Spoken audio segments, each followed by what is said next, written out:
Hi all, welcome back to our channel. പാഠപുസ്തകത്തോടൊപ്പം നമ്മൾ ഇന്ന് ചെയ്ത് നോക്കാനായിട്ട് പോകുന്നത് നമ്മുടെ LP-UPയുടെ ഒരു 100 മാർക്കുള്ള അല്ലെങ്കിൽ 100 ക്വസ്റ്റ്യൻസ് അടങ്ങിയ ഒരു മോക്ക് ടെസ്റ്റാണ്. അപ്പോൾ നമ്മുടെ ചാനലിൽ 5ഓളം മോക്ക് ടെസ്റ്റുകൾ ഇതിനു മുൻപ് നമ്മൾ ചെയ്തിട്ടുണ്ട്.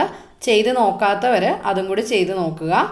അപ്പോൾ നമുക്കറിയാം ജൂലൈ 6-ാം തീയതിയാണ് നമ്മുടെ LP-UPയുടെ എക്സാം നടക്കുന്നത്. അപ്പോൾ പരീക്ഷ എഴുതുന്ന എല്ലാ കൂട്ടുകാർക്കും എല്ലാവിധ ആശംസകളും. അപ്പോൾ നമുക്ക് മോഡൽ എക്സാമിലേക്ക് കടക്കാം. നിങ്ങൾക്ക് കിട്ടിയ മാർക്ക് നിങ്ങൾ കമൻറ്റ് ചെയ്യുക. ഒന്നാമത്തെ ചോദ്യം, സാമൂഹ്യമിതി കണ്ടുപിടിച്ചത് ആര്? അല്ലെങ്കിൽ സോഷ്യോമെട്രി അഥവാ സാമൂഹ്യമിതി കണ്ടുപിടിച്ചത് ആര്? അറിയാലോ ഉത്തരം, ജെഎൽ മൊറീനോ. ക്വസ്റ്റ്യൻ നമ്പർ 2, ഒരു കുട്ടിയുടെ ഭൗതിക വികാസത്തെ സ്വാധീനിക്കുന്നത് എന്തൊക്കെ? ഇവിടെ തന്നിരിക്കുന്നവയിൽ ഒരു കുട്ടിയുടെ ഭൗതിക വികാസത്തെ സ്വാധീനിക്കുന്ന ഘടകങ്ങൾ എന്തെല്ലാം? എന്തൊക്കെയാണ്? ശാരീരിക വളർച്ച, ഗൃഹാന്തരീക്ഷം, വിദ്യാലയ അന്തരീക്ഷം. ഓക്കെ, അടുത്ത ചോദ്യത്തിലേക്ക് പോകാം. ക്വസ്റ്റ്യൻ നമ്പർ 3, കുട്ടിയുടെ വികാസവുമായി ബന്ധമില്ലാത്ത സവിശേഷത ഏത്? 4 സവിശേഷതകളാണ് തന്നിരിക്കുന്നത്. ഇതിൽ കുട്ടിയുടെ വികാസവുമായി ബന്ധമില്ലാത്ത സവിശേഷത ഏതാണ്? ഉത്തരം ഓപ്ഷൻ ബി, വികാസം പരിപക്വമാകുമ്പോൾ നിൽക്കുന്നു. നമുക്കറിയാം വികാസം പരിപക്വത്തോടെ നിൽക്കുന്നില്ല. അപ്പോൾ ഇതാണ് ഇതുമായിട്ട് ബന്ധമില്ലാത്ത സവിശേഷത. ക്വസ്റ്റ്യൻ നമ്പർ 4, പഠനവക്രത്തിൽ കാണുന്ന നിശ്ചേഷ്ടമായ പ്രകടന ഘട്ടങ്ങളാണ് ഇതിലേതാണ്? പഠനവക്രത്തിൽ കാണുന്ന നിശ്ചേഷ്ടമായ പ്രകടന ഘട്ടങ്ങളെ വിളിക്കുന്ന പേര്? ഉത്തരം ഓപ്ഷൻ എ, പഠന പീഠസ്ഥലി. ക്വസ്റ്റ്യൻ നമ്പർ 5, ഒരു കുട്ടിയുടെ സാമൂഹിക വികാസത്തിൽ ഏറ്റവും കുറഞ്ഞ പങ്ക് വഹിക്കുന്നത് എന്താണ്? 4 ഘടകങ്ങളാണ്. ഇതിലേതാണ്? ഉത്തരം ഓപ്ഷൻ സി, മതമാണ്. ഓക്കെ, ക്വസ്റ്റ്യൻ നമ്പർ 6ലേക്ക് പോകാം. ചോദ്യങ്ങളെല്ലാം സിലബസിന് വെളിയിൽ നിന്നായിരുന്നു. അധ്യാപകർക്ക് വേണ്ടി നടത്തിയ ഒരു സംസ്ഥാനതല പരീക്ഷയിൽ തോറ്റ ഷീജയുടെ വാക്കുകളാണിത്. ഇവിടെ ഷീജ സ്വീകരിച്ച പ്രതിരോധ തന്ത്രം ഏതാണ്? ഉത്തരം ഓപ്ഷൻ സി, യുക്തീകരണം. ക്വസ്റ്റ്യൻ നമ്പർ 7, സ്കിന്നറുടെ നിശ്ചിത അനുപാത പ്രബലനത്തിന് ഉദാഹരണം ഏത്? സ്കിന്നറുടെ നിശ്ചിത അനുപാത പ്രബലനത്തിന് ഉദാഹരണം ഏത്? ഉത്തരം ഓപ്ഷൻ ബി ആണ്. 5 ശരിയുത്തരങ്ങൾ നൽകിയവർക്ക് മാത്രം അധ്യാപകൻ സമ്മാനം നൽകുന്നു. ഇതാണ് സ്കിന്നറുടെ നിശ്ചിത അനുപാത പ്രബലനത്തിന് ഉദാഹരണം. ക്വസ്റ്റ്യൻ 8, ഓരോ തവണ പരിശ്രമത്തിലും പുരോഗതി കാണിക്കുന്ന ഒരു ക്ലാസ് റൂം പ്രവർത്തനം ഗ്രാഫിൽ നമ്മൾ രേഖപ്പെടുത്തുകയാണെങ്കിൽ നമുക്ക് ലഭിക്കുന്നത് ഏത് തരം പഠനവക്രമായിരിക്കും? ഓക്കെ, നമുക്ക് നോക്കാം. ഉത്തരം ഋജുരേഖ പഠനവക്രം. ക്വസ്റ്റ്യൻ നമ്പർ 9, കൗമാര കാലഘട്ടത്തെ ആത്മസംഘർഷങ്ങളുടെയും സംക്ഷോഭങ്ങളുടെയും കാലമെന്ന് വിശേഷിപ്പിച്ചത് ആരാണ്? നമുക്കറിയാവുന്ന ചോദ്യമാണല്ലോ. ഉത്തരം option A, Stanley hall. Okay, question number 10, 3-ാം തരത്തിൽ പഠിക്കുന്ന രാമു സ്കൂളിൽ പഠിപ്പിക്കുന്ന ഒരു വിഷയത്തിൽ മാത്രം പ്രകടമായ പിന്നോക്കാവസ്ഥ കാണിക്കുന്നു. ഇതിന് കാരണം എന്ത്? അതായത് 3-ാം തരത്തിൽ പഠിക്കുന്ന രാമു സ്കൂളിൽ പഠിപ്പിക്കുന്ന ഒരു പ്രത്യേക വിഷയത്തിന് മാത്രം പഠന പിന്നോക്കാവസ്ഥ കാണിക്കുന്നു. അങ്ങനെയാണെങ്കിൽ ഇതിന് കാരണം എന്താണ്? ഉത്തരം ഓപ്ഷൻ സി, ഫലപ്രദമല്ലാത്ത അധ്യാപന രീതി. ക്വസ്റ്റ്യൻ നമ്പർ 11, ആശയരൂപീകരണത്തിലെ 2 പ്രധാനപ്പെട്ട പ്രക്രിയകൾ ഏതൊക്കെ? ആശയരൂപീകരണത്തിലെ 2 പ്രധാനപ്പെട്ട പ്രക്രിയകൾ ഏതൊക്കെ? ഉത്തരം ഓപ്ഷൻ ബി, വിവേചനവും സാമൂഹികവൽക്കരണവും. ക്വസ്റ്റ്യൻ നമ്പർ 12, ജീൻ പിയാഷെയുടെ ഭൗതിക വികാസ ഘട്ടങ്ങളിൽ പെടാത്തത് ഏത്? നമ്മൾ പഠിച്ചിട്ടുള്ളതാണല്ലേ. ഇന്ദ്രിയ ചാലക ഘട്ടം, പ്രാഗ്മനോ വ്യാപാര ഘട്ടം, പ്രവർത്തന ഘട്ടം. ഇതിൽ പെടാത്തത് ഏതാണ്? ഉത്തരം ഓപ്ഷൻ ബി, ഊഹനഘട്ടം. ക്വസ്റ്റ്യൻ നമ്പർ 13, ശ്രമപരാജയ സിദ്ധാന്തത്തെക്കുറിച്ച് പ്രതിപാദിക്കുന്ന ആനിമൽ ഇന്റലിജൻസ് എന്ന പുസ്തകം എഴുതിയത് ആരാണ്? ശ്രമപരാജയ സിദ്ധാന്തത്തെക്കുറിച്ച് പ്രതിപാദിക്കുന്ന ആനിമൽ ഇന്റലിജൻസ് ഈ പുസ്തകം എഴുതിയത് ആരാണ്? ഉത്തരം option A, Thorndike. Question number 14, കൗമാരകാലത്ത് കാണപ്പെടുന്ന ഒരു വികസന പ്രവൃത്തിയാണ് ഡാഷ്. അതായത് കൗമാരകാലത്ത് കാണപ്പെടുന്ന ഒരു വികസന പ്രക്രിയ അല്ലെങ്കിൽ ഒരു പ്രവൃത്തിയാണ്. ഇതിലേത് വികാസമാണ് ഇവിടെ നടക്കുന്നതെന്നാണ് ക്വസ്റ്റ്യൻ. ഉത്തരം ഓപ്ഷൻ ഡി, ഒരു ജോലി തിരഞ്ഞെടുക്കുകയും അതിനുവേണ്ടി പരിശീലിക്കുകയും ചെയ്യുക. കൗമാര കാലഘട്ടത്തിൽ നടക്കുന്ന ഒരു പ്രധാനപ്പെട്ട വികാസ ഘട്ടമാണിത്. ഓക്കെ, ക്വസ്റ്റ്യൻ നമ്പർ 15ലേക്ക് പോകാം. ബുദ്ധിയുടെ ദ്വിഘടക സിദ്ധാന്തം, 2 factor തിയറി, അത് അവതരിപ്പിച്ചത് ആരാണ്? ഉത്തരം option C, Spearman. Question number 16, റഷീദിനെ കുറിച്ച് അവൻ്റെ സ്കൂളിലെ എല്ലാ അധ്യാപകർക്കും പറയാനുള്ളത് മോശം പഠനശീലത്തെക്കുറിച്ചും കഴിവും നേട്ടവും തമ്മിലുള്ള അന്തരം, അതുപോലെ തന്നെ കുറഞ്ഞ ആത്മാഭിമാനം, വളരെ താണ ആത്മവിശ്വാസം എന്നിവയെക്കുറിച്ചുമാണ്. അങ്ങനെയാണെങ്കിൽ റഷീദിൻ്റെ പ്രത്യേകത എന്താണെന്നാണ് ഈ 4 ഓപ്ഷനിൽ വരുന്ന പ്രത്യേകത എന്താണെന്നാണ് പറയേണ്ടത്. അതായത് എന്താണ്? മോശം പഠനശീലം, കഴിവും നേട്ടവും തമ്മിലുള്ള അന്തരം, കുറഞ്ഞ ആത്മാഭിമാനം, വളരെ താണ ആത്മവിശ്വാസം. റഷീദിൻ്റെ പ്രത്യേകത എന്താണ്? ഈ 4 ഓപ്ഷൻ്റെ അകത്ത് ഉത്തരം റഷീദ് ഒരു പഠന പിന്നോക്ക അവസ്ഥയുള്ള കുട്ടിയാണ്. ക്വസ്റ്റ്യൻ നമ്പർ 17, ചോദ്യം ചോദിക്കൽ, സംഗ്രഹിക്കൽ, വിശദീകരിക്കൽ, പ്രവചിക്കൽ എന്നിവ ഏതിൻ്റെ ഭാഗമാണ്? ഈ 4 ഏതിൻ്റെ ഭാഗമാണ്? ഉത്തരം ഓപ്ഷൻ സി, സഹകരണാത്മക അധ്യാപനം. ക്വസ്റ്റ്യൻ നമ്പർ 18, ഭാഷാ സമ്പാദന ഉപാധി എന്ന ആശയം മുന്നോട്ട് വെച്ചത് ആര്? ഉത്തരം ചോംസ്കി. നിങ്ങൾക്ക് കിട്ടുന്ന മാർക്ക് നിങ്ങൾ കമൻറ്റ് ചെയ്യണം കേട്ടോ. ക്വസ്റ്റ്യൻ നമ്പർ 19ലേക്ക് പോകാം. ബ്രിഡ്ജസ് ചാർട്ട് പ്രകാരം കുട്ടികളിൽ അസൂയ എന്ന വികാരം പ്രകടമാകുന്നത് എപ്പോഴ്? ഉത്തരം ഓപ്ഷൻ ഡി, 18ാം മാസത്തിൽ. ക്വസ്റ്റ്യൻ നമ്പർ 20, ഓരോ കുട്ടിയുടെയും കഴിവും താല്പര്യവും പരിഗണിച്ച വിവിധ തരം പഠന പ്രവർത്തനങ്ങൾ ആസൂത്രണം ചെയ്യുന്ന ഒരു അധ്യാപകൻ അല്ലെങ്കിൽ അധ്യാപിക ഏത് തത്വമാണ് പ്രാവർത്തികമാക്കുവാനായിട്ട് ശ്രമിക്കുന്നത്?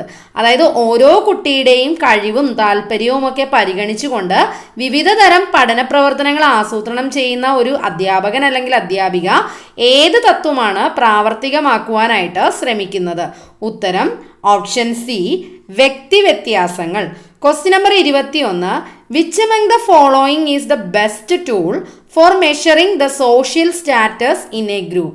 നമ്മുടെ ഒരു ഗ്രൂപ്പിൻ്റെ അകത്തെ സോഷ്യൽ സ്റ്റാറ്റസ് അത് മനസ്സിലാക്കുവാനായിട്ടുള്ള ഇമ്പോർട്ടൻറ്റ് ടൂൾ ഏതാണ് ഇതിൻ്റെ അകത്ത്? ഉത്തരം option C, sociometry. Okay, question number 22, the study of the speech sound in their cognitive aspect is called dash. ഉത്തരം ഓപ്ഷൻ ഡി, ഫോണറ്റിക്സ്. നമുക്കറിയാം എന്താണ് ഓരോ വാക്കുകളും എങ്ങനെയാണ് പ്രൊനൗൺസ് ചെയ്യുന്നതെന്ന്. നമ്മൾ ഫോണറ്റിക്സ് എന്തിനെ ബേസ് ചെയ്താണ്? ഫോണറ്റിക്സ് അല്ല, ഇംഗ്ലീഷിലെ ഫോണറ്റിക്സ് അനുസരിച്ചാണ്. അപ്പോൾ the study of speech sounds in their cognitive aspect that is called phonetics. Okay, question number 23, NITI ആയോഗിൻ്റെ CEO അല്ലെങ്കിൽ ചീഫ് എക്സിക്യൂട്ടീവ് ഓഫീസർ ആരാണ്? ഉത്തരം option A, BVR Subrahmanyan. Question number 24, Jammu കാശ്മീരുമായി ബന്ധപ്പെട്ട പ്രസ്താവനകളിൽ ശരിയല്ലാത്തവ ഏതെല്ലാം എന്നാണ് ചോദ്യം. അപ്പോൾ ഇവിടെ ശരിയായവ 4 ഓപ്ഷൻസ് ആണുള്ളത്. ശരിയായവ എടുത്തു പഠിക്കുക. ശരിയല്ലാത്തവയിൽ വരുന്നതാണ് 2019 ജൂണിൽ ജമ്മു കാശ്മീരിൽ സാമ്പത്തിക അടിയന്തരാവസ്ഥ പ്രഖ്യാപിച്ചു. അതുപോലെ തന്നെ ആദ്യത്തെ 3 ഓപ്ഷനും ശരിയായിട്ടുള്ളതാണ്, അത് പഠിച്ചു വെക്കണം. ക്വസ്റ്റ്യൻ നമ്പർ 25, ഈജിപ്തിലെ രാജാക്കന്മാരെ ഫറവോ എന്നാണ് വിളിക്കുന്നത്. ഫറവോമാരുടെ ശവകുടീരം ഏത് പേരിലാണ് അറിയപ്പെടുന്നത്? ഏത് പേരിലാണ്? ഉത്തരം ഓപ്ഷൻ എ, പിരമിഡുകൾ. ക്വസ്റ്റ്യൻ നമ്പർ 26, ഏത് കമ്മീഷന്റെ നിർദ്ദേശപ്രകാരമാണ് RBI രൂപം കൊണ്ടത്? നമ്മൾ പഠിച്ചിട്ടുണ്ട് അല്ലേ? ഏത് കമ്മീഷന്റെ നിർദ്ദേശപ്രകാരമാണ് RBI രൂപം കൊണ്ടത്? ഉത്തരം option B, Hilton young commission. Question number 27, പ്രസ്താവനകൾ വിലയിരുത്തുക. ഇവിടെ എത്ര പ്രസ്താവനകളുണ്ട്? അതായത് ഒരു വ്യക്തിയെക്കുറിച്ചുള്ള അനേകം വിശേഷണങ്ങളാണ് കൊടുത്തിട്ടുള്ളത്. അത് നിങ്ങൾ നോക്കിയിട്ട് ഇത് ഏത് വ്യക്തിയെക്കുറിച്ചാണ് പറഞ്ഞിരിക്കുന്നത് എന്നാണ് ഇതിൽ നമ്മൾ ഉത്തരം ചെയ്യേണ്ടത്. നോക്കാം നമുക്ക്. ISROയുടെ ആദ്യ ചെയർമാൻ, ഗുജറാത്തിലെ അഹമ്മദാബാദിൽ ജനിച്ചു, ഇന്ത്യൻ ബഹിരാകാശ പദ്ധതിയുടെ സ്ഥാപക പിതാവായി കണക്കാക്കുന്നു. ഇപ്പൊ തന്നെ നമുക്ക് ഐഡിയ കിട്ടിയിട്ടുണ്ടാവും അല്ലെ? അടുത്തത്, അദ്ദേഹത്തിന്റെ ജന്മദിനം ഇന്ത്യയിലെ റിമോട്ട് സെൻസിംഗ് ദിനമായി ആചരിക്കുന്നു. ഇതാരെ കുറിച്ചിട്ടുള്ള പ്രസ്താവനകളാണ് നോക്കാം നമുക്ക്. ഇവിടെ ഓപ്ഷൻ്റെ അകത്ത് വരുന്നതെന്ന് വെച്ചാൽ 4 ഓപ്ഷൻസ് ആണ് ഉള്ളത്. ഇതിലേതാ വരുന്നത്? ഉത്തരം ഓപ്ഷൻ ബി, വിക്രം സാരാഭായ്. നന്നായി പഠിച്ചു വെക്കുക. അദ്ദേഹം ജനിച്ചത് ഗുജറാത്തിലെ അഹമ്മദാബാദിലാണ്. ഇന്ത്യൻ ബഹിരാകാശ പദ്ധതിയുടെ സ്ഥാപക പിതാവാണ്. അദ്ദേഹത്തിൻ്റെ ജന്മദിനമാണ് ഇന്ത്യയിൽ റിമോട്ട് സെൻസിങ് ഡേ ആയിട്ട് ആചരിക്കുന്നത്. അതുപോലെ തന്നെ അദ്ദേഹത്തിൻ്റെ ഒരു പ്രത്യേകത കൂടി ഉണ്ടായിരുന്നല്ലോ, ISROയുടെ ആദ്യ ചെയർമാൻ. പഠിച്ചു വെക്കുക. ഉത്തരം വിക്രം സാരാഭായ്. Question number 28. താഴെ തന്നിരിക്കുന്ന മണ്ണിനങ്ങളിൽ കേരളത്തിൽ ഏറ്റവും കൂടുതൽ കാണപ്പെടുന്ന മണ്ണിനം ഏതാണ്? ഉത്തരം വരുന്നത് ഏതാണ്? നമ്മുടെ കേരളത്തിൽ ഏറ്റവും കൂടുതൽ കാണപ്പെടുന്നത് ഉത്തരം ലാറ്ററൈറ്റ് മണ്ണ്. ഏത് മണ്ണാണ്? ലാറ്ററൈറ്റ് മണ്ണ്. ലാറ്ററൈറ്റ് മണ്ണ്. ഓക്കെ, ക്വസ്റ്റ്യൻ നമ്പർ 29 പോകാം. സിവിൽ നിയമലംഘന പ്രക്രിയാ സമരത്തിന് തുടക്കം കുറിച്ച സത്യാഗ്രഹം ഏതാണ്? സിവിൽ നിയമലംഘന പ്രക്രിയക്ക് അല്ലെങ്കിൽ ആ സമരത്തിന് തുടക്കം കുറിച്ചത് ഉത്തരം ഓപ്ഷൻ ബി, ഉപ്പ് സത്യാഗ്രഹം. Question number 30. ഇവരിൽ കോൺഗ്രസ് പ്രസിഡന്റായ മലയാളി അല്ലെങ്കിൽ ഏക മലയാളി ആരാണ്? നമുക്കറിയാം INC ഒക്കെ നന്നായിട്ട് പഠിച്ചോണം. നമ്മുടെ LPP സിലബസിൻ്റെ അകത്തൊക്കെ ഏകദേശം ഒരു 2 മാർക്കിന് നമുക്ക് ചോദിക്കാൻ ചാൻസ് ഉള്ള ഒരു പോർഷനാണ്. അപ്പോൾ ഇവരിൽ ആരാണ് കോൺഗ്രസ് പ്രസിഡന്റായ മലയാളി? നമുക്കറിയാവുന്നതാണ്. ഉത്തരം Chettur Sankaran Nair. Option A is the right answer. C Sankaran Nair അല്ലെങ്കിൽ ചേറ്റൂർ ശങ്കരൻ നായർ. Question number 31. മൗലിക അവകാശങ്ങളെക്കുറിച്ച് സംബന്ധിക്കുന്ന ശരിയായ പ്രസ്താവനകൾ ഏതൊക്കെ? ഇതിൽ നമ്മൾ മൗലികാവകാശങ്ങൾ, നമ്മൾ ഭരണഘടന എന്ന് പറഞ്ഞ ടോപ്പിക്ക് പഠിക്കുമ്പോൾ നമ്മൾ പഠിച്ചിട്ടുള്ളതാണ് അല്ലേ. അപ്പോൾ ഇതിൽ ഏതൊക്കെയാണ് മൗലികാവകാശങ്ങളെക്കുറിച്ച് പറയുമ്പോൾ ശരിയായ പ്രസ്താവനകൾ ഏതൊക്കെയാണ്? ഭരണഘടനയിൽ ആർട്ടിക്കിൾ 12 മുതൽ 35 വരെയാണ് എന്തിനെക്കുറിച്ച് പറയുന്നത്? മൗലികാവകാശങ്ങളെക്കുറിച്ച് പറയുന്നത്. അതുപോലെ തന്നെ നമ്മുടെ ഭരണഘടന നിലവിൽ വന്നപ്പോൾ എത്ര മൗലികാവകാശമാണ് ഉണ്ടായിരുന്നേ? നമുക്കറിയാം 7 മൗലികാവകാശങ്ങളാണ് ഉള്ളത്. പക്ഷേ നിലവിലിപ്പോൾ 6 മൗലികാവകാശമേ ഉള്ളൂ. കാരണം സ്വത്തവകാശം മൗലികാവകാശങ്ങളുടെ പട്ടികയിൽ നിന്നും നീക്കം ചെയ്തു. അത് ഒരു നിയമാവകാശം മാത്രമാണ് അല്ലേ. അപ്പോൾ എന്താണ് അത്? ഏത് ഭേദഗതിയായിരുന്നു? അത് ഓർത്തു വെക്കണം. 44-ാം ഭേദഗതിയായിരുന്നു അല്ലേ. ഓക്കെ, അതുപോലെ തന്നെ സ്വത്തവകാശം ഇപ്പോൾ ഒരു നിയമാവകാശമായി. ഇതിലെ ആദ്യത്തെ ഓപ്ഷൻ തെറ്റാണ് അല്ലേ. അപ്പോൾ നമ്മുടെ മൗലികാവകാശം നമ്മൾ കടമെടുത്തിരിക്കുന്നത് എവിടെ നിന്നാണ്? നമുക്കറിയാം അമേരിക്കയിൽ നിന്നാണ് അല്ലേ. അമേരിക്കൻ ഭരണഘടനയിൽ നിന്നാണ് നമ്മൾ മൗലികാവകാശം എന്ന് പറഞ്ഞ കാര്യം നമ്മൾ കടമെടുത്തിട്ടുള്ളത്. ഇത് നമ്മുടെ ഭരണഘടനയിൽ ഏത് പാർട്ടിലാണ് മൗലികാവകാശം ഉൾപ്പെട്ടിട്ടുള്ളത്? പാർട്ട് 3 ആണ്. പഠിച്ചു വെച്ചോണേ. Question number 32. തൊട്ടുകൂടായ്മ, അയിത്തം എന്നിവ നിരോധിക്കുന്ന അനുച്ഛേദം ഏതാണ്? നമുക്കറിയാം അല്ലേ. ഏതാണ്? അനുച്ഛേദം 17 ആണ്. മഹാത്മാഗാന്ധിക്ക് ജയ് എന്ന് പറഞ്ഞ ആ ഒരു മുദ്രാവാക്യത്തോടു കൂടി അല്ലേ. അനുച്ഛേദം 17 നമ്മൾ അതുമായിട്ട് ബന്ധപ്പെട്ട ഒരു അനുച്ഛേദമാണിത്. ഓക്കെ, അപ്പോൾ തൊട്ടുകൂടായ്മ, അയിത്തം എന്നിവ നിരോധിക്കുന്ന അനുച്ഛേദമാണ് ഏത്? അനുച്ഛേദം 17. Question number 33. താഴെ തന്നിരിക്കുന്നവയിൽ ശരിയായവ ഏതൊക്കെ? 3 ഓപ്ഷൻസ് ആണ്. ഇതിൽ ഏതൊക്കെയാണ് ശരിയായിട്ടുള്ളത്? എല്ലാം ശരിയാണ് അല്ലേ. ഇതിൻ്റെ അകത്ത് 18 വയസ്സിന് താഴെയുള്ള കുട്ടികൾ ചെയ്യുന്ന കുറ്റകൃത്യങ്ങൾ എന്തെന്നാണ് അറിയപ്പെടുന്നത്? കൗമാര കുറ്റകൃത്യങ്ങൾ എന്നാണ് അറിയപ്പെടുന്നത്. അതുപോലെ തന്നെ നമ്മുടെ കുട്ടികളിലെ പ്രശ്നങ്ങൾ കണ്ടെത്താനും വിശകലനം ചെയ്യാനുമായിട്ടുള്ള ഒരു സംവിധാനമാണ് കൗൺസിലിംഗ് സെൻ്ററുകൾ എന്ന് പറയുന്നത്. അതുപോലെ തന്നെ കൗമാരക്കാരുടെ കുറ്റകൃത്യങ്ങൾ കൈകാര്യം ചെയ്യുവാനായിട്ട് സ്ഥാപിച്ചിരിക്കുന്ന ഒരു സംവിധാനമാണ് ജുവനൈൽ കോടതികൾ. ഇതെല്ലാം കറക്റ്റ് ആയിട്ടുള്ളതാണ്. ക്വസ്റ്റ്യൻ നമ്പർ 34 പോകാം. 2ാം പഴശ്ശി വിപ്ലവം നടന്ന കാലഘട്ടം ഏതാണ്? നമ്മൾ പഠിച്ചിട്ടുള്ളതാണ് അല്ലേ. പഴശ്ശി വിപ്ലവം ഇമ്പോർട്ടൻ്റ് ആണ്, നന്നായിട്ട് നോക്കി വെക്കുക. ഏതാണ്? 1800 തുടങ്ങി 1805 വരെ. Question number 35. രാജാധികാരത്തെ എതിർത്ത ആദ്യ വിപ്ലവകാരി ആരാണ്? ആരായിരുന്നു? നമ്മൾ പഠിച്ചിട്ടുണ്ട്. വെണ്ണീജന്റെ ഭരണം എന്നാണ് അദ്ദേഹം രാജഭരണത്തെക്കുറിച്ച് വിശേഷിപ്പിച്ചിട്ടുള്ളത്. ആരാണ്? വൈകുണ്ഠസ്വാമികളാണ് അല്ലെ. വൈകുണ്ഠസ്വാമികളാണ്. Question number 36. വാക്ഫടാനന്ദനെ കുറിച്ചുള്ള പ്രസ്താവനകളിൽ ശരിയല്ലാത്തത് ഏതൊക്കെയാണ്? 4 ഓപ്ഷൻസ് ആണ്. ഇതിലെ വാക്ഫടാനന്ദനെ കുറിച്ചുള്ള പ്രസ്താവനകളിൽ ശരിയല്ലാത്തത് ഏതൊക്കെയാണ്? നമുക്ക് ശരിയായവ പഠിച്ചു വെക്കാം. മലബാറിലെ ശ്രീനാരായണ ഗുരു എന്നറിയപ്പെടുന്ന നവോത്ഥാന നായകനാണ് വാക്ഫടാനന്ദൻ. ബാലഗുരു എന്നാണ് അദ്ദേഹം അറിയപ്പെടുന്നത്. അതുപോലെ തന്നെ പരിഷ്കരണ രംഗത്ത് വാക്ഫടാനന്ദൻ മാതൃകയാക്കിയിരിക്കുന്നത് നമ്മുടെ ഇന്ത്യൻ നവോത്ഥാനത്തിൻ്റെ പിതാവെന്നറിയപ്പെടുന്ന രാജാറാം മോഹൻ റോയിയാണ്. അപ്പോൾ ഇതിൽ ഓപ്ഷൻ സി ആണ് തെറ്റായിട്ടുള്ള പ്രസ്താവന എന്ന് പറയുന്നത്. ഓക്കെ, 37ാമത്തെ ചോദ്യത്തിലേക്ക് പോകാം. വൈക്കം സത്യാഗ്രഹത്തിനോടനുബന്ധിച്ച് മധുരയിൽ നിന്നും വൈക്കത്തേക്ക് ജാഥ നയിച്ച ദേശീയ നേതാവ് ആരാണ്? മധുരയിൽ നിന്നും വൈക്കത്തേക്ക്. ഉത്തരം ഓപ്ഷൻ എ EV രാമസ്വാമി നായ്ക്കറാണ് കേട്ടോ. Question number 38. മലയാളി മെമ്മോറിയലിനെ തകർക്കുക എന്ന ഉദ്ദേശത്തോടു കൂടി എതിർ മെമ്മോറിയൽ സമർപ്പിച്ചത് എന്നാണ് എതിർ മെമ്മോറിയൽ സമർപ്പിച്ചത്? നമുക്കറിയാവുന്നതാണ്. ഓപ്ഷൻ ബി 1891 ജൂൺ 3-നാണ് എതിർ മെമ്മോറിയൽ സമർപ്പിച്ചത്. Question number 39. സ്വദേശാഭിമാനി രാമകൃഷ്ണ പിള്ളയെ നാടുകടത്തിയ സമയത്ത് തിരുവിതാംകൂർ രാജാവ് ആരായിരുന്നു?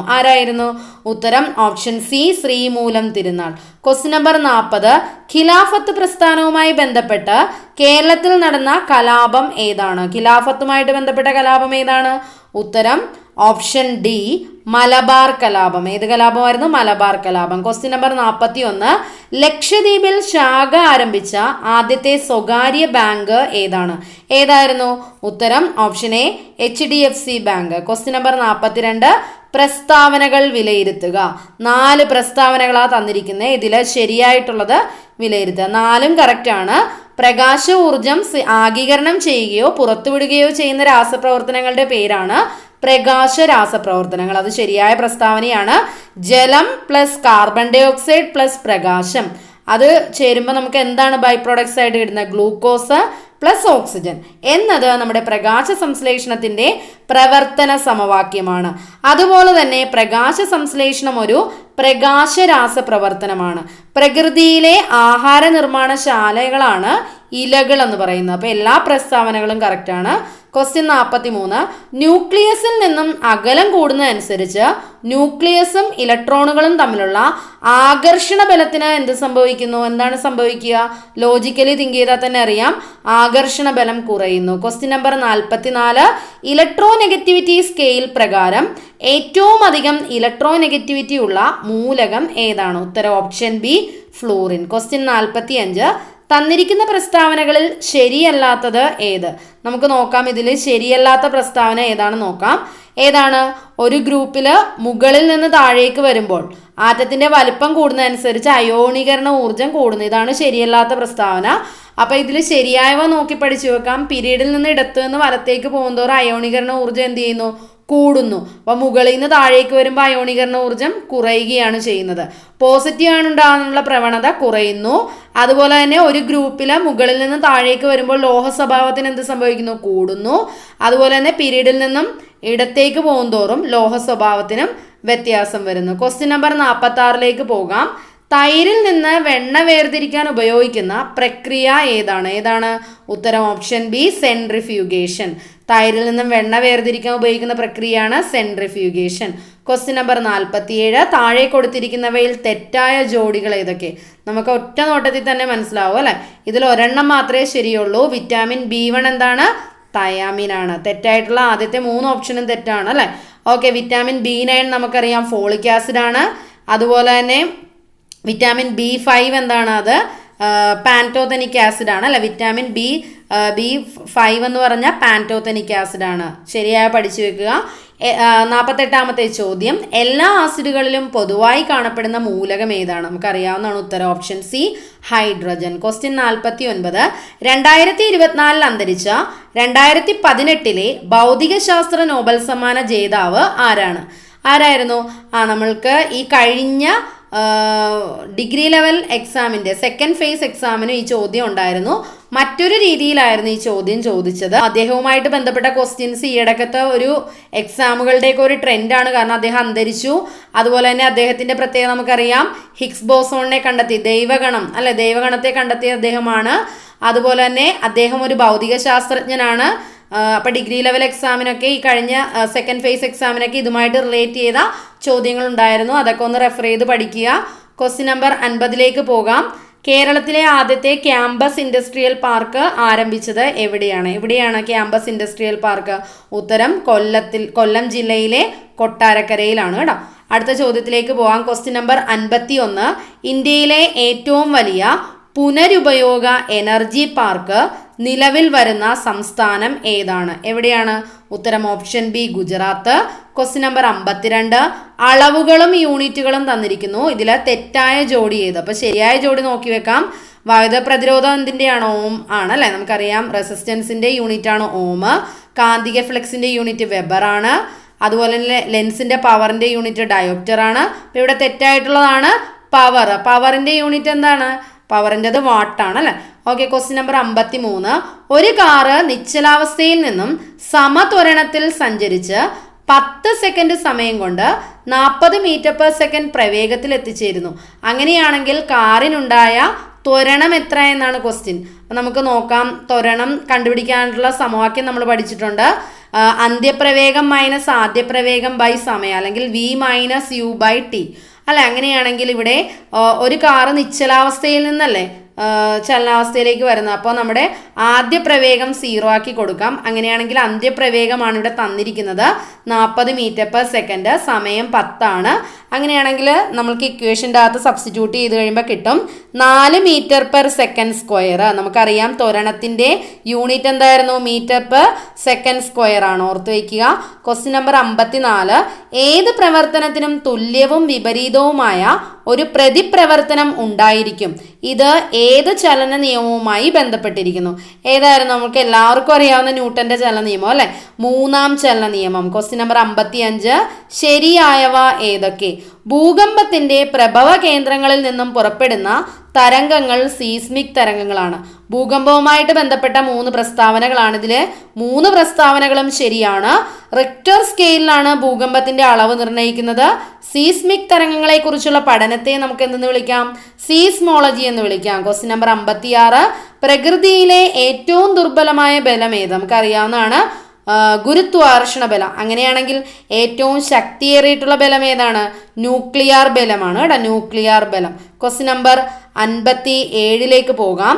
പായുന്ന ബുള്ളറ്റ്, വീഴുന്ന വസ്തുക്കൾ, ഒഴുകുന്ന ജലം, ഉരുളുന്ന കല്ല്, ഭൂമിയിലേക്ക് പതിക്കുന്ന ഉൽക്ക എന്നീ ഉദാഹരണങ്ങൾ ഏതുമായി ബന്ധപ്പെട്ടിരിക്കുന്നു? നമ്മുടെ SSCRT പാഠപുസ്തകത്തിൽ അതുപോലെ തന്നെയാണ് ആ ഒരു ഉദാഹരണങ്ങൾ അവരെടുത്ത് തന്നിട്ടുള്ളത്. അപ്പം നമുക്ക് നോക്കാം ഈ ഒരു സിറ്റുവേഷൻസ് ഒക്കെ എന്തുമായിട്ടാണ് ബന്ധപ്പെട്ടിരിക്കുന്നത്? നമുക്കറിയാം ഗതികോർജം അഥവാ കൈനറ്റിക് എനർജി. Question number 58. നിശ്ചലാവസ്ഥയിലുള്ള ദ്രവത്തിന്റെ ഏതെങ്കിലും ഒരു ഭാഗത്ത് പ്രയോഗിക്കുന്ന മർദ്ദം അതിൻ്റെ എല്ലാ ഭാഗത്തും ഒരേ അളവിൽ അനുഭവപ്പെടുന്നു. ഏത് തത്വമായിരുന്നു? ഓക്കെ, നമുക്കറിയാവുന്നതാണ് ഓപ്ഷൻ സി പാസ്കൽ നിയമം. Question number 59. കപ്പ, ഉരുളക്കിഴങ്ങ് തുടങ്ങിയ കിഴങ്ങുകളിൽ ധാരാളമായി കാണപ്പെടുന്ന ജൈവഗണങ്ങൾ ഏതൊക്കെ? നമ്മൾ ഹരിതഗണം, വർണ്ണഗണം, ശ്വേതഗണം എന്നൊക്കെ പഠിച്ചിട്ടുണ്ടല്ലേ. അപ്പോൾ കപ്പയിലും ഉരുളക്കിഴങ്ങുകളിലും ഒക്കെ ഏതുതരം ജൈവഗണമാണുള്ളത്? നമുക്ക് നോക്കാം. ഓപ്ഷൻ സി ശ്വേതഗണം. Question number 60. ഗോൾഡൻ ഫൈബർ വിപ്ലവം. നമുക്ക് ഇതിൻ്റെ അകത്തുനിന്ന് ശരിയായിട്ടുള്ളതാണ് കണ്ടെത്തേണ്ടത്. ഗോൾഡൻ ഫൈബർ വിപ്ലവം എന്തുമായിട്ട് ബന്ധപ്പെട്ടിരിക്കുന്നു? ചണവുമായി ബന്ധപ്പെട്ടിരിക്കുന്നു. ഹരിത വിപ്ലവമാണെങ്കിലോ കാർഷിക ഉൽപാദനവുമായി ബന്ധപ്പെട്ടിരിക്കുന്നു. മഴവിൽ വിപ്ലവം കാർഷിക മേഖലയിലെ മൊത്തത്തിലുള്ള ഉൽപാദനവുമായി ബന്ധപ്പെട്ടിരിക്കുന്നു. ബ്രൗൺ വിപ്ലവം എന്തുമായിട്ട് ബന്ധപ്പെട്ടിരിക്കുന്നു? കൊക്കോ, തുകല് അതിൻ്റെ ഉൽപാദനവുമായിട്ട് ബന്ധപ്പെട്ടിരിക്കുന്നു. അപ്പോൾ ഇതിൽ 60ാമത്തെ ചോദ്യത്തിൻ്റെ ഉത്തരം എന്ന് പറഞ്ഞാൽ എല്ലാം ശരിയാണ്. Question number 61. ഇന്ത്യയുടെ പാൽക്കാരൻ എന്നറിയപ്പെടുന്നത് ആരാണ്? Option B Varghese Kurian. Question number 62. അരുണരക്താണുക്കളുടെ ആകൃതി അരിവാൾ പോലെ ആയതിനാൽ ശരിയായ വിധത്തിലുള്ള ഓക്സിജൻ സംവഹനം നടക്കാത്ത ഒരു രോഗം ഏതാണ്? ഏതാണ് ആ രോഗം? അരുണരക്താണുക്കളുടെ ആകൃതി ഒരു അരിവാൾ പോലെ ആയതിനാൽ എന്താണ് ശരിയായ വിധത്തിലുള്ള ഓക്സിജൻ സംവഹനം നടക്കാത്ത രോഗമാണ്. ഏതാണ്? Option C sickle cell anaemia. Question 63. അന്നജം സസ്യങ്ങളിൽ വിവിധ രൂപത്തിലാണ് സംഭരിക്കുന്നത്. നമുക്കറിയാം സൂക്രോസ് ആയിട്ട് വെക്കും, ഫ്രക്ടോസ് ആയിട്ട് വെക്കും, പ്രോട്ടീൻ ആയിട്ട് വെക്കും, കൊഴുപ്പായിട്ട് വെക്കും, അന്നജമായിട്ട് വെക്കും. അപ്പോൾ അന്നജം എന്ന് പറയുന്നത് എന്താ? നമ്മുടെ സസ്യങ്ങളിൽ പല രൂപത്തിലാണ് സംഭരിക്കപ്പെടുന്നത്. അങ്ങനെയാണെങ്കിൽ ഓരോ സസ്യവർഗ്ഗങ്ങളും അതിലെങ്ങനെയാണ് അന്നജം സൂക്ഷിച്ചിരിക്കുന്നതെന്നാണ് ഇവിടെ കണക്ട് ചെയ്ത് എഴുതേണ്ടത്. നമുക്ക് ശരിയായിട്ടുള്ള പഠിച്ചു വെക്കാം. കിഴങ്ങുകളിൽ അന്നജമായിട്ട് തന്നെയാണ് സ്റ്റോർ ചെയ്യുന്നത്. പയറുവർഗ്ഗങ്ങളിൽ പ്രോട്ടീനായിട്ട് സ്റ്റോർ ചെയ്യുന്നു. എണ്ണക്കരുക്കളിൽ കൊഴുപ്പായിട്ടാണ് സ്റ്റോർ ചെയ്യുന്നത്. പഴവർഗ്ഗങ്ങളിൽ ഫ്രക്ടോസ് ആയിട്ടാണ് സ്റ്റോർ ചെയ്യുന്നത്. കരിമ്പിലാണെങ്കിൽ സൂക്രോസ് പഠിച്ചു വെക്കുക. പഴവർഗ്ഗങ്ങൾ ഫ്രക്ടോസ്, കരിമ്പ് സൂക്രോസ്, കിഴങ്ങ് അന്നജം, പയറുവർഗ്ഗം പ്രോട്ടീൻ, എണ്ണക്കരുക്കൾ കൊഴുപ്പ്. Question number 64. പുരുഷനെ വന്ധീകരിക്കുന്ന ശസ്ത്രക്രിയ ഏത് പേരിലാണ് അറിയപ്പെടുന്നത്? നമുക്കറിയാവുന്നതാണ്. ഏത് പേരിലാണ് അറിയപ്പെടുന്നത്? വസക്ടമിയാണ് കേട്ടോ. വസക്ടമി. അങ്ങനെയാണ് സ്ത്രീകളെ വന്ധീകരിക്കുന്നതാണെങ്കിലോ ട്യൂബക്ടമിയാണ്. ട്യൂബക്ടമി. ഓക്കെ. 65ാമത്തെ ചോദ്യം. കുട്ടികളിൽ വ്യാപകമാകുന്ന ഈസിനോഫിലിക്സ് മെനിഞ്ചൈറ്റിസ് എന്ന രോഗം പടർത്തുന്നത് ഏത് ജീവിയാണ്? ഏത് ജീവിയാണ്? ഉത്തരം ഓപ്ഷൻ എ ഒച്ചാണ്. Question number 66. ജോലി സംബന്ധമായും വ്യക്തിപരവുമായും പോലീസുകാർക്കുണ്ടാവുന്ന മാനസിക സംഘർഷം ലഘൂകരിക്കാനായിട്ടുള്ള കൗൺസിലിംഗ് പദ്ധതി ഏതാണ്? ഏതാണ്? ഉത്തരം ഓപ്ഷൻ ഡി ഹാർട്സ് ആണ്. Question number 67. നമ്മൾ മാത്സിലേക്ക് കടന്നിരിക്കുകയാണ്. എല്ലാവരും ഒരു പേപ്പറും പേനയും എടുത്ത് ചെയ്ത് നോക്കണം കേട്ടോ. മാത്സിലെ ആദ്യത്തെ ക്വസ്റ്റ്യൻ ഇതാണ്. ഒരു ഹൗസിംഗ് കോളനിയിലെ ആളുകൾക്ക് 2750 ആളുകളിൽ ഒരാൾക്കൊരു ദിവസം 100 ലിറ്റർ വെള്ളം വേണ്ടിവരും. അങ്ങനെയാണെങ്കിൽ കുഴലാകൃതിയിലുള്ള ജലസംഭരണിയുടെ ഉയരം 7 മീറ്ററും വ്യാസം 10 മീറ്ററുമാണെങ്കിൽ അതിലെ ജലം എത്ര ദിവസത്തേക്ക് ഉണ്ടാകുമെന്നാണ് നമ്മളിവിടെ കണക്കാക്കേണ്ടത്. നമുക്ക് ജലസംഭരണിയുടെ ഷേപ്പൊക്കെ അവർ തന്നിട്ടുണ്ട് അല്ലെ, കുഴലാകൃതിയിലാണ്. അപ്പോൾ നമുക്ക് ഇവിടെ എന്താണ് πr²h വെച്ചിട്ട് നമുക്ക് ചെയ്യാം. അപ്പോൾ ചെയ്യുമ്പോൾ നമുക്കിവിടെ 550 മീറ്റർ ക്യൂബ് എന്ന് കിട്ടും. അപ്പോൾ വ്യാപ്തമല്ലേ കണ്ടുപിടിക്കുന്നത്. അങ്ങനെയാണെങ്കിൽ അതിന് നമുക്ക് ലിറ്ററിലേക്ക് കൺവേർട്ട് ചെയ്യാം. ഇൻറ്റു 1000 ചെയ്താൽ മതി. അതുപോലെ തന്നെ ഒരു ദിവസം ഒരാൾക്ക് എത്ര ലിറ്റർ വെള്ളം വേണം? എത്ര ലിറ്റർ വേണം? 100 ലിറ്റർ വേണം. അങ്ങനെയാണെങ്കിൽ എന്താണ് 2750 പേർക്ക് ആകെ എത്ര ലിറ്റർ വേണ്ടി വരും? 2750 പേർക്ക് ദാറ്റ് ഇൻറ്റു 100 ചെയ്താൽ മതി. അപ്പോൾ അത്രയും നമുക്ക് കിട്ടും. അങ്ങനെയാണെങ്കിൽ നമുക്ക് നമ്പർ എത്ര ദിവസം ഈ വെള്ളം ഉണ്ടാവും എന്നല്ലായിരുന്നോ ക്വസ്റ്റ്യൻ. അപ്പോൾ നമുക്ക് നമ്മുടെ വ്യാപ്തത്തെ നമുക്ക് എന്തുകൊണ്ട് ഡിവൈഡ് ചെയ്താൽ മതി? ഒരു ദിവസം ഈ 2750 പേർക്ക് വേണ്ട വെള്ളം കൊണ്ട് ഡിവൈഡ് ചെയ്താൽ കിട്ടില്ലേ? ഡിവൈഡ് ചെയ്യുമ്പോൾ 2 days എന്ന് കിട്ടും. അപ്പോൾ ഉത്തരം ഓപ്ഷൻ ബി 2 ആണ്. Question number 68. തെക്ക് കിഴക്ക് അത് വടക്കായിട്ട് മാറുവാണെങ്കിൽ വടക്ക് കിഴക്ക് പടിഞ്ഞാറായിട്ട് മാറും. അങ്ങനെയാണെങ്കിൽ പടിഞ്ഞാറ് എന്തായിരിക്കും എന്നാ ചോദ്യം. അതായത് തെക്ക് കിഴക്കെന്നുള്ളത് വടക്കായിട്ട് നമ്മൾ സങ്കല്പിച്ചാൽ വടക്ക് കിഴക്ക് പടിഞ്ഞാറായിട്ട് സങ്കല്പിക്കണം. അങ്ങനെയാണെങ്കിൽ പടിഞ്ഞാറിൻ്റെ ദിശ ഏതാണെന്നാണ് ചോദ്യം. അപ്പം നമ്മൾ ഈ ഒരു പിക്ചർ നോക്കുമ്പോൾ തന്നെ ഇവിടെ ആദ്യം പറഞ്ഞായിരുന്നു തെക്ക് കിഴക്ക് വടക്കായിട്ട് മാറുന്നു. അപ്പം ഞാനിവിടെ തെക്ക് കിഴക്ക് ഞാനിവിടെ മാർക്ക് ചെയ്തിട്ടുണ്ട്. അപ്പം തെക്ക് കിഴക്ക് എന്തായിട്ട് മാറുന്നു എന്നാണ് പറഞ്ഞേ?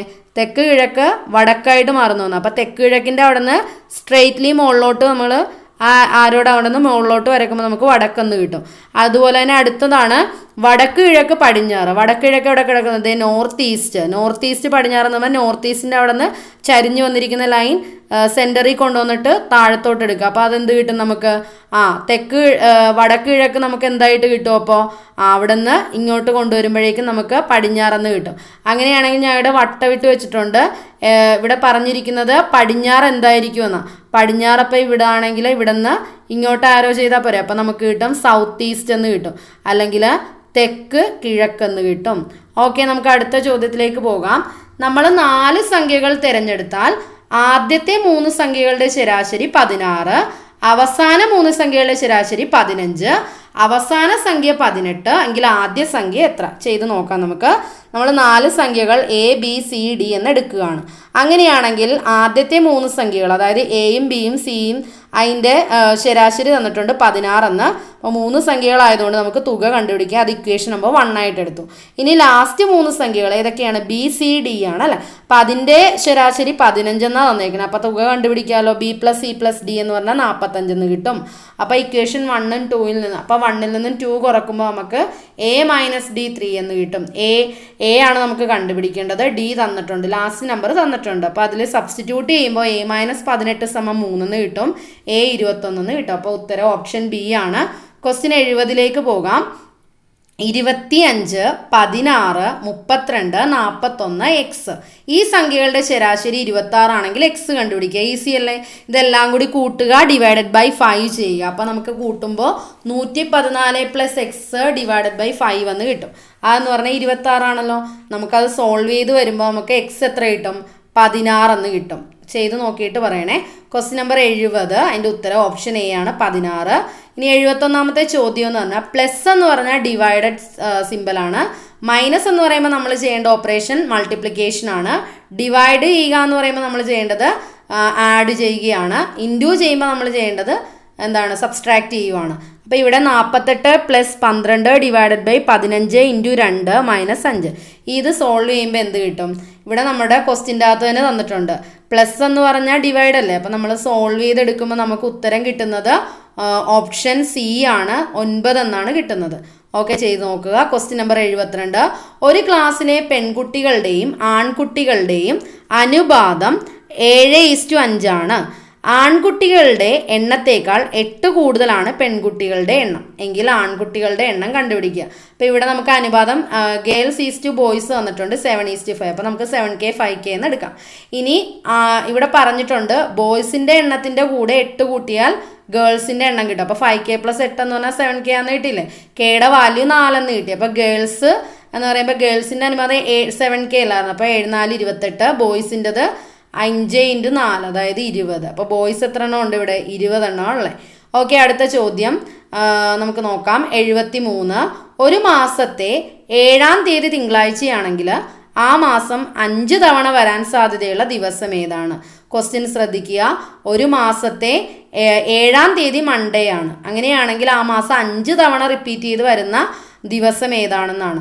അപ്പോൾ 7-ാം തീയതി മൺഡേ ആണെങ്കിൽ 14, 21, 28 ഒക്കെ തിങ്കളായിരിക്കും. അപ്പോൾ 29 ചൊവ്വയായിരിക്കും, 30 ബുധനായിരിക്കും, 31 വ്യാഴവും ആയിരിക്കും അല്ലേ. അപ്പോൾ ഇവിടെ നോക്കുമ്പോൾ നമുക്ക് 29, 30, 31 ആണ് ഇനി 5 തവണ വരാൻ സാധ്യതയുള്ളതെന്ന് മനസ്സിലാവും.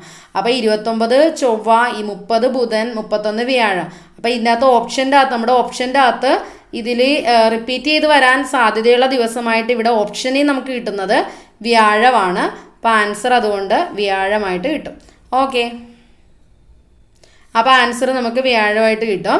ഓക്കെ, ക്വസ്റ്റ്യൻ നമ്പർ 74 പോകാം. x⁻y = y⁻x. അതുപോലെ തന്നെ x എന്ന് പറഞ്ഞാൽ 2y ആണ്. അങ്ങനെയാണെങ്കിൽ yയുടെ വിലയാണ് കണ്ടുപിടിക്കുക. അപ്പോൾ നമുക്ക് x⁻y y⁻x ആണെങ്കിൽ xന് 2y കൊടുത്തു കഴിഞ്ഞാൽ സോൾവ് ചെയ്യുമ്പോൾ 2y y y⁻2y എന്ന് കിട്ടും. ഇതിനെ നമ്മൾ എന്താണ് 2y y 2y y എന്ന് എഴുതാമല്ലോ. അതുപോലെ y⁻2y നമുക്ക് y⁻y × y എന്ന് എഴുതാമല്ലോ. അപ്പോൾ ഇത് നമ്മൾ y² × y എന്ന് എഴുതാം കേട്ടോ ഇവിടെ. അപ്പോൾ നമുക്കിവിടെ ചെയ്തു വരുമ്പോൾ എന്ത് കിട്ടും? y എന്ന് പറയുന്നത് 2 എന്ന് കിട്ടും. y⁻y y⁻y കട്ടാവുമ്പോൾ y = 2 എന്ന് കിട്ടും അല്ലേ. ഓക്കെ, 74ാമത്തെ ചോദ്യം. ഒരു മാസത്തെ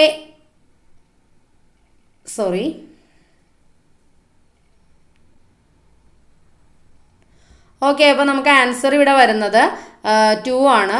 ഇനി 75ാമത്തെ ചോദ്യത്തിലേക്ക് പോകാം. ഒരു സംഖ്യാശ്രേണിയിലെ വിട്ട ഭാഗം പൂരിപ്പിക്കുക. ഈ സംഖ്യാശ്രേണി കാണുമ്പോൾ തന്നെ നമുക്കറിയാം ഇതൊരു ഒന്നിടവിട്ട ശ്രേണിയാണ്. അങ്ങനെയാണെങ്കിൽ 17 എന്നതാണ് ആദ്യത്തെ സംഖ്യ. 17 ൽ നിന്ന് 3 കുറച്ചാൽ 14, അത് മൂന്നാമത്തെ സംഖ്യ. 14 ൽ നിന്ന് 3 കുറച്ചാൽ 11, അത് 5ാമത്തെ സംഖ്യ. അങ്ങനെ പോകും. ഓക്കെ, അപ്പോൾ നമുക്കിവിടെ നോക്കാം. സെക്കൻഡ് ശ്രേണി തുടങ്ങുന്നത് 16, അതുപോലെ 12, 8. അപ്പോൾ സെക്കൻഡ് ശ്രേണി 16, 12, 8. അങ്ങനെയാണെങ്കിൽ 8-ൽ നിന്നും ഏതോ ഒരു സംഖ്യ കുറക്കുമ്പോഴല്ലേ അടുത്ത സംഖ്യയായിട്ട് നമുക്ക് 4 ആണ് ഇവിടെ കിട്ടുന്നത്. അത് നമുക്കിവിടെ എങ്ങനെ മനസ്സിലാക്കാമെന്ന് വെച്ചാൽ ഈ രണ്ടാമത്തെ ശ്രേണിയല്ലേ ഇനി റിപ്പീറ്റ് ചെയ്ത് വരേണ്ടത്. അപ്പോൾ നമ്മൾ അവിടെ ചെയ്യുമ്പോൾ തന്നെ നമുക്ക് മനസ്സിലാവും രണ്ടാമത്തെ ശ്രേണി എന്ന് പറഞ്ഞാൽ 4 കുറഞ്ഞു വരുന്ന ശ്രേണിയാണ്. സോ 8-ൽ നിന്ന് 4 കുറക്കുക, ഉത്തരം കിട്ടും 4 എന്ന്. ക്വസ്റ്റ്യൻ നമ്പർ 75ൻ്റെ ഉത്തരം ഓപ്ഷൻ എ 4 ആണ്. ക്വസ്റ്റ്യൻ 76. പ്രതിവർഷം 10% നിരക്കിൽ 2 വർഷത്തേക്ക് 12,600 രൂപയുടെ സംയുക്ത പലിശ അല്ലെങ്കിൽ കോമ്പൗണ്ട് ഇൻട്രസ്റ്റ് കാണാനായിട്ടാണ്. നമുക്ക് ഇക്വേഷൻ അറിയാവുന്നതാണല്ലോ. A = P × 1 + r/100 തന്നിരിക്കുന്ന കാര്യങ്ങളൊക്കെ സബ്സ്റ്റിറ്റ്യൂട്ട് ചെയ്യുക. അപ്പോൾ നമുക്ക് ഇവിടെ എമൗണ്ട് ആണ് കിട്ടുന്നത്. എമൗണ്ട് കിട്ടുന്നത് 15,246 ആണ്. അപ്പോൾ നമുക്ക് എമൗണ്ടിൽ നിന്നും നമ്മുടെ മുടക്കുമുതൽ കുറക്കുമ്പോൾ നമുക്ക് ഇവിടെ പലിശ കിട്ടും. പലിശ കിട്ടുന്നത് 2,646 ആണ്. Option B is the right answer. Question number 77. 50 3/4 -20 ½ +10 1/4 +3/2. ഇത് നമുക്ക് ഈസി ആയിട്ട് ചെയ്യാം. ഇവിടെ 50ഉം 20ഉം കൂടി കുറച്ചിട്ട് 10 കൂട്ടുക, അപ്പോൾ 40 എന്ന് കിട്ടും. ബാക്കി നമ്മുടെ ഇവിടുത്തെ ഫ്രാക്ഷൻസ് എല്ലാം നമ്മൾ സോൾവ് ചെയ്തെടുക്കുമ്പോൾ അവിടെ നമുക്ക് ഫ്രാക്ഷനിൽ നിന്ന് തന്നെ 2 കിട്ടും. അപ്പോൾ 40ഉം 2ഉം കൂടി കൂട്ടുമ്പോൾ 42 കിട്ടും. അപ്പോൾ ഓപ്ഷൻ ഡി ആണ് റൈറ്റ് ആൻസർ. Question number 78. എക്സിൻ്റെ 10%, വൈയുടെ 5% ആണെങ്കിൽ എക്സിൻ്റെ 25%, വൈയുടെ എത്ര ശതമാനം എന്നാണ് ക്വസ്റ്റ്യൻ. ഓക്കെ, അപ്പോൾ എക്സിൻ്റെ 10% കണ്ടുപിടിക്കുമ്പോൾ നമുക്ക് അതിൻ്റെ അകത്ത് സോൾവ് ചെയ്യുമ്പോൾ നമുക്ക് x/10 = y/20 എന്ന് കിട്ടും, അല്ലെങ്കിൽ 2x = y എന്ന് കിട്ടും. x y/2 ആണെന്ന് കിട്ടും. അങ്ങനെയാണെങ്കിൽ നമുക്ക് എക്സിൻ്റെ 25% ചെയ്യുമ്പോൾ അവിടെ എക്സിന് പകരം y/2 ഇട്ട് കൊടുക്കാം. അപ്പോൾ നമുക്കത് സോൾവ് ചെയ്യുമ്പോൾ 1/8 എന്ന് കിട്ടും, അതായത് 12.5% എന്ന് കിട്ടും. ചെയ്ത് നോക്കുക. ക്വസ്റ്റ്യൻ നമ്പർ 79 പോകാം. എ ഒരു ജോലി 15 ദിവസം കൊണ്ടും ബി ഒരു ജോലി 20 ദിവസം കൊണ്ടും ചെയ്തു തീർക്കും. രണ്ടുപേരും ഒരുമിച്ച് 4 ദിവസം ജോലി ചെയ്തു. അതിനുശേഷം ബി പിരിഞ്ഞു പോയി. എങ്കിൽ എയ്ക്കൊറ്റയ്ക്ക് എത്ര ദിവസം കൊണ്ട് ബാക്കി ജോലി തീർക്കാൻ കഴിയും? നമുക്കറിയാവുന്ന ഒരു മെത്തേഡാണ് അല്ലേ ഇത്. എയും ബിയും 4 ദിവസം ജോലി ചെയ്തു എന്ന് പറയുമ്പോൾ എയുടെ ഇത് നമ്മൾ കണ്ടുപിടിക്കുമ്പോൾ 4/15 കിട്ടും, ബിയുടെ 4/20 കിട്ടും. അപ്പോൾ അതിൻ്റെ അകത്തുനിന്ന് 7/15 ആണ് രണ്ടുപേരും കൂടിയുള്ളതെന്ന് മനസ്സിലായി. അതിൻ്റെ അകത്തുനിന്ന് രണ്ടുപേരും 4 ദിവസം ചെയ്ത വർക്കെന്ന് മനസ്സിലായി. അപ്പോൾ ബാക്കിയുള്ളത് 8/15 ആണ് ചെയ്യാൻ. ആ 8/15 ചെയ്യുന്നത് ആരാണ്? എ ആണ്. അപ്പോൾ എയുടെ എഫിഷ്യൻസി നമുക്കിവിടെ 15 ദിവസം എന്നാണ് എയുടെ എത്ര ദിവസം എന്ന് തന്നിരിക്കുന്നത്. അപ്പോൾ 8/15 8 കൊണ്ട് ഗുണിക്കുമ്പോൾ എത്ര കിട്ടും? 8 ദിവസം കൊണ്ട് എ ബാക്കി വർക്കുകൾ ചെയ്തു തീർക്കും. Option B is the right answer. Question number 80. ഒരു കാറ് മണിക്കൂറിൽ 90 കിലോമീറ്റർ വേഗത്തിൽ 10 മിനിറ്റ് സഞ്ചരിക്കുന്നു എങ്കിൽ കാർ എത്ര ദൂരം സഞ്ചരിച്ചു? നമുക്ക് നോക്കാം. വേഗത നമുക്ക് കണ്ടുപിടിക്കാൻ വേഗത തന്നിട്ടുണ്ട് 90 km/h. വേഗതയുടെ ഇക്വേഷൻ നമുക്കറിയാം. പിന്നെ ടൈം തന്നിട്ടുണ്ട് 10 മിനിറ്റ് എന്നുള്ളത്. ഇവിടെ കിലോമീറ്ററിലാണ് നമുക്ക് കണ്ടുപിടിക്കേണ്ടത്. അപ്പോൾ ടൈം നമ്മൾ എന്തിലേക്ക് മാറ്റണം? അവറിലേക്ക് മാറ്റണം. അപ്പോൾ ഡിസ്റ്റൻസ് നമുക്ക് കണ്ടുപിടിക്കാനുള്ള ഇക്വേഷൻ അറിയാം. വേഗത ഇൻറ്റു സമയമാണ്. അപ്പോൾ വേഗത ഇവിടെ 90 ആണ്. സമയം നമുക്കിവിടെ 10/60 ചെയ്യുമ്പോൾ നമുക്ക് കിട്ടും 1/6 hours എന്ന്. കാൽക്കുലേറ്റ് ചെയ്യുമ്പോൾ 15 കിലോമീറ്റർ എന്ന് കിട്ടും. അപ്പോൾ ഇവിടെ ഓപ്ഷൻ സി ആണ് റൈറ്റ് ആൻസർ. ക്വസ്റ്റ്യൻ 81. സമയം 2:20 ആയെങ്കിൽ ക്ലോക്കിലെ സൂചികൾക്കിടയിലെ കോണളവ് എത്രയാണ്? നമുക്ക് ഇക്വേഷൻ അറിയാമല്ലോ. 30 മണിക്കൂർ മൈനസ് 11/2 മിനിറ്റ്. ഇവിടെ നമ്മൾ ഓരോ അവറും മിനിറ്റും ഒക്കെ ഇവിടെ സബ്സ്റ്റിറ്റ്യൂട്ട് ചെയ്യുമ്പോൾ നമുക്ക് ഉത്തരം കിട്ടും 50 degree. Option B is the right answer. Question 82. നടക്കാൻ പ്രയാസമുള്ള വഴി. PSCക്ക് ഏറ്റവും ഇഷ്ടമുള്ള ഒരു ക്വസ്റ്റ്യൻ ആണ് കേട്ടോ. നടക്കാൻ പ്രയാസമുള്ള വഴി, അതിൻ്റെ ഒറ്റപ്പദം ഏതാണ്? Option A. ഏത് പദമാണ്? നിഷ്ഠപദം. ക്വസ്റ്റ്യൻ 83. പ്രസ്താവം, പ്രസ്ഥാനം എന്നിവയുടെ അർത്ഥമാണ് പറയേണ്ടത്. ഇവിടെ പ്രസ്താവം, പ്രസ്ഥാനം എന്നിവയുടെ അർത്ഥം കണ്ടുപിടിക്കുക. അപ്പോൾ പ്രസ്താവം എന്ന് പറയുമ്പോൾ പറയുന്നത്, പ്രസ്ഥാനം എന്ന് പറഞ്ഞാൽ യാത്ര എന്നൊരു ഇതുണ്ട്. അതുപോലെ തന്നെ പ്രസ്താവം എന്ന് പറഞ്ഞാൽ ആരംഭം എന്നൊരു അർത്ഥമുണ്ട്. പ്രസ്ഥാനം എന്ന് പറഞ്ഞാൽ പുറപ്പാട് എന്ന് പറഞ്ഞൊരു അർത്ഥമുണ്ട്. അപ്പോൾ ഇവിടെ നമുക്ക് 2 കറക്റ്റായിട്ട് വരും. പ്രസ്താവം, പ്രസ്ഥാനം. എയും ഡിയും ഇവിടെ കറക്റ്റാണ്, പഠിച്ചു വെച്ചോണം. Question number 84. അങ്കുലി പരിമിതം എന്ന പ്രയോഗം കൊണ്ട് അർത്ഥമാക്കുന്നത് എന്ത്? എന്താണ് അങ്കുലി പരിമിതം? ഇത് ഓപ്ഷൻ ബി ആണ്. കൈവിരലിൽ എണ്ണാവുന്നത്ര എന്നാണ് കേട്ടോ അർത്ഥം. കൈവിരലിൽ എണ്ണാവുന്നത്ര. Question number 85. സമാന പദം കണ്ടെത്തുക. മതം എന്നുള്ളതിൻ്റെ സമാന പദം. ഉത്തരം വരുന്നത് ഓപ്ഷൻ എ ഡംഭമാണ്. Question number 86. ക്യൂർ ഫിഷ് എന്ന പ്രയോഗം കൊണ്ട് അർത്ഥമാക്കുന്നത് എന്താണ്? ക്യൂർ ഫിഷ് എന്ന് പറഞ്ഞാൽ എന്താ? ഓപ്ഷൻ എ വിചിത്ര മനുഷ്യൻ, സ്ട്രേഞ്ച് ആയിട്ടുള്ള പേഴ്സണെയാണ് ക്യൂർ ഫിഷ് എന്ന് പറയുന്നത്. ഓക്കെ, 87ാമത്തെ ചോദ്യം. ജാത്യാൽ ഉള്ളത് തൂത്താൽ പോകുമോ? ഇതൊരു ചൊല്ലല്ലേ. അപ്പം ഈ ചൊല്ലിൽ പ്രതിഫലിക്കുന്ന അർത്ഥം എന്താണെന്നാണ് ചോദ്യം. എന്താണ്? താഴ്ന്ന ജാതിക്കാരോടുള്ള നിന്ദയാണ്. ജാത്യാൽ ഉള്ളത് തൂത്താൽ പോകുമോ? താഴ്ന്ന ജാതിക്കാരോടുള്ള നിന്ന. Option C is the right answer. ഒറ്റപ്പദം എഴുതുക. പഠിക്കാൻ ആഗ്രഹമുള്ളയാൾ, നമുക്കറിയാവുന്നതാണ്. ഓപ്ഷൻ ഡി പിപ്പഡ് ഇഷ്യൂ. Okay, question number 89. വിപരീത പദം എഴുതുക. ജാഗരണം. ജാഗരണത്തിന്റെ ഓപ്പോസിറ്റ് എന്താണ്? ഓപ്ഷൻ എ സുഷുപ്തി. Okay, question 90. Meaning of phrasal verb come about. Come എബൌട്ടിന്റെ അർത്ഥം എന്തുവായിരുന്നു? ഓക്കെ, ഒക്കർ ആണ്. Option A is the right answer. Question 91. Filling the blanks with suitable auxiliary verb. I dash walk 10 miles without getting tired. ഇവിടെ ഏതാ വരണേ? I dash walk 10 miles without getting tired. ഇവിടെ option C ആണ് കറക്റ്റായിട്ട് വരുന്നത്. Can ആണ്.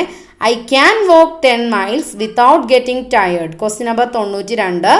Identify the gerund. Gerund കണ്ടുപിടിക്കാനാണ്. Avinash has received several offers of loan since graduating. ഇവിടുത്തെ ജെറൻ്റെ ഏതാ വന്നേക്കണേ? ഗ്രാജുവേറ്റിംഗ് ആണ്. Option A is the right answer. Question number 93. He is dash man I was referring to. He is dash man I was referring to. Article ഏതാ വരണേ?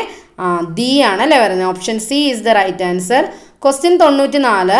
Filling the blanks with suitable prepositions. He felt no qualms dash borrowing money from his friends. ഇവിടെ ഏതാ വരണേ? Option B ആണ് വരുന്നത്. No qualms about borrowing money from his friends. About ആണ് correct answer. 95-ാമത്തെ ചോദ്യം. Change into reported speech. He said let us leave the case at the station. ഇവിടെ ഏതാണ് റിപ്പോർട്ടിംഗ് സ്പീച്ചിൽ കൃത്യമായിട്ട് വരുന്ന ഏതാണ്? ഓപ്ഷൻ എ ആണ്. He suggested that we should leave the case at the station. Option A is the right answer. Question 96. Dash is an objective technique for data collection and for assessing the personality of an individual as a group. ഏതാണ് ഇതിൻ്റെ അകത്ത് വരുന്നത്? ഏത് ടെക്നിക്കാണ്? Sociometry ആണ്. ഇന്ന് 3 ചോദ്യങ്ങൾ നമ്മൾ പഠിച്ചു അല്ലേ സോഷ്യോമെട്രിയുടെ. ക്വസ്റ്റ്യൻ നമ്പർ 97ലേക്ക് പോകാം. ഫാദർ ഓഫ് മോഡേൺ ലിംഗ്വിസ്റ്റിക് ആരാണ്?